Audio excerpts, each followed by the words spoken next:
Bonjour, pouvez-vous vous présenter en quelques mots? Alors Sophie Caille, je suis fondatrice de SoExpert, qui est une société de conseil en stratégie spécialisée dans le management de la performance marketing. Merci. Le marketing est actuellement en pleine mutation. Comment voyez-vous son évolution à l'horizon 2012? Alors 2012, c'est normalement l'après-crise, on espère tous. Donc je pense qu'il y a des opportunités qui vont se présenter, mais qui vont quand même être l'aboutissement d'une profonde transformation qui continue. Transformation où le consommateur devient média. Transformation où l'attention portée aux marques par les audiences est maintenant plus importante que la puissance des investissements. Donc ça, c'est une transformation majeure qui va continuer à évoluer en 2012-2013.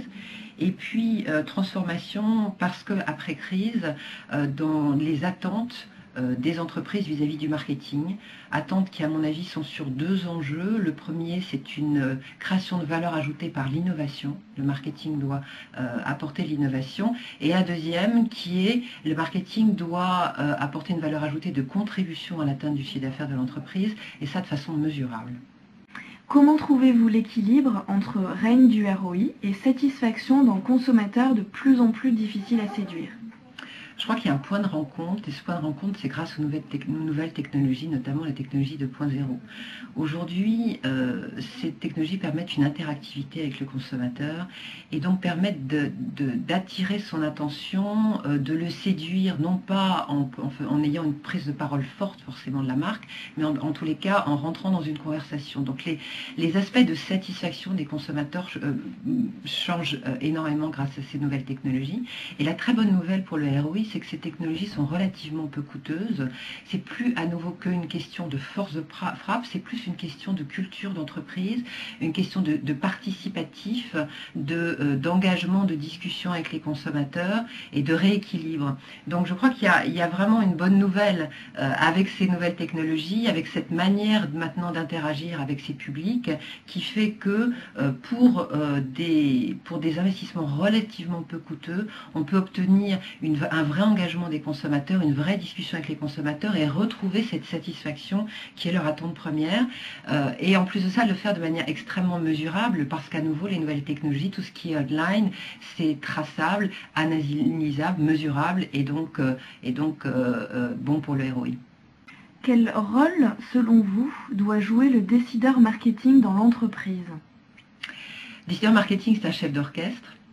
C'est clair, il a à manager une équipe pluridisciplinaire avec des spécialistes extrêmement pointus. Parce que là encore, par exemple, toutes ces nouvelles technologies requièrent de la connaissance précise. Une équipe qui doit avoir aussi des stratèges, une équipe qui doit savoir analyser des résultats, faire des ajustements. Donc ce rôle de chef d'orchestre, il est important. Et puis je crois aussi le rôle qui est important à nouveau, et ça c'est un peu mon grand cheval de bataille, c'est l'innovation. C'est-à-dire que le patron du marketing doit retrouver ce rôle d'acteur majeur dans l'innovation, parce que l'innovation c'est la co-innovation, avec les publics, et là encore c'est porter la voix du consommateur au sein du comité de direction de l'entreprise. Donc c'est un rôle qui est clé à mon avis. En tant que professionnel, qu'attendez-vous des rencontres des décideurs marketing du jeudi 19 novembre prochain? Alors c'est la deuxième fois que j'assiste aux rencontres, donc j'y reviens avec plaisir. J'y attends autant de plaisir que l'année dernière. J'y attends des retours d'expérience, des débats, des partages d'opinions, des rencontres inspirantes, ce qui a été le cas l'année dernière, donc je pense que ce sera aussi le cas cette année. Voilà. Je vous remercie.